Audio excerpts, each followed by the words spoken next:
in most of those canals too. Yeah, yeah. Eesh. You guys remember when I did that driving into the water Yes. in a car, and I was trained by the fire department there in St. Pete, and they talked about the first thing you got to do is get seatbelts off of everybody in the vehicle if this happens, because that's what happens is you get caught and you can't get out. Thankfully, someone saw it. I mean, this happens all the time, and no one ever sees it. So, woof. Yeah. Oh, gosh, so scary. All right, well, we'll talk about today's weather. Hopefully, we won't have any big flooding situations and concerns. You guys have a good day. Safe one out there.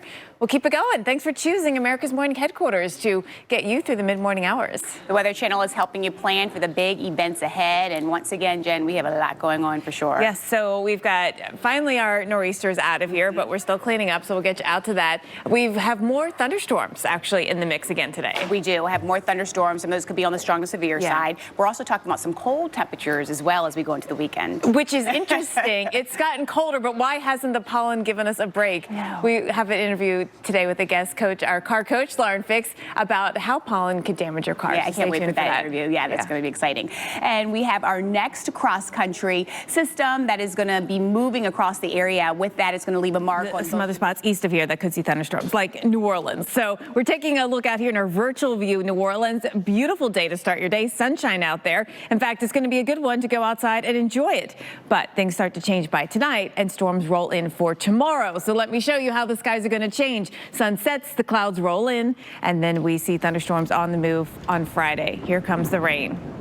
Time it out. We'll show you the risks involved here in New Orleans and throughout much of the lower Mississippi Valley. So New Orleans, tonight is that time frame when we start to see the clouds move in. It'll keep our temperatures up a little bit, so we see overnight lows not dropping too far, 68 degrees. Tomorrow, we've got thunderstorms coming in. Some of them could be strong. We'll keep an eye on that. Then a front comes through and knocks down our temperatures. So now we've got readings into the 40s. Yes, there's colder air back behind this, but let's focus in on what's ahead of it, and that is thunderstorms in the forecast for you from southeast Louisiana, southern Mississippi, southern Alabama, including around Mobile and Fairhope. We've got thunderstorms coming on in. Biloxi, Gulfport, thunderstorms for you. And over towards Panama City, heads up for spring breakers. Thunderstorms are possible, and they could be severe. This is what we're expecting the radar to look like tomorrow morning. This is a forecast. Thunderstorms throughout much of central Louisiana, approaching now the southeastern part of the state throughout the late morning hours, coming in through southern Mississippi as well, moving now through South Alabama, Mobile. We've got thunderstorms for you about 2, 3 o'clock or so.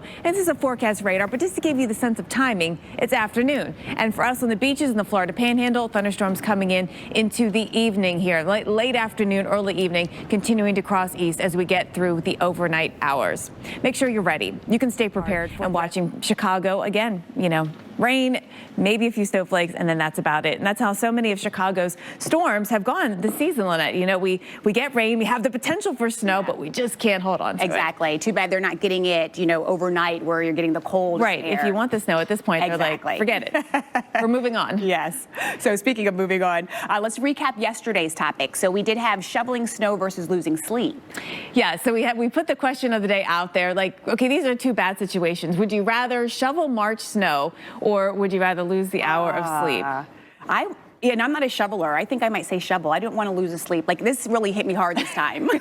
Well, it was 56% actually said lose the hour of sleep. And Karen said shovel snow. I like that. Very deep there in that comment. You guys loved your comments. There were so many good ones. People were cracking us up. Well, those who have been dealing with snow this week will need to discuss today. Let us know. Do you, just do nothing outside in the spring because of pollen?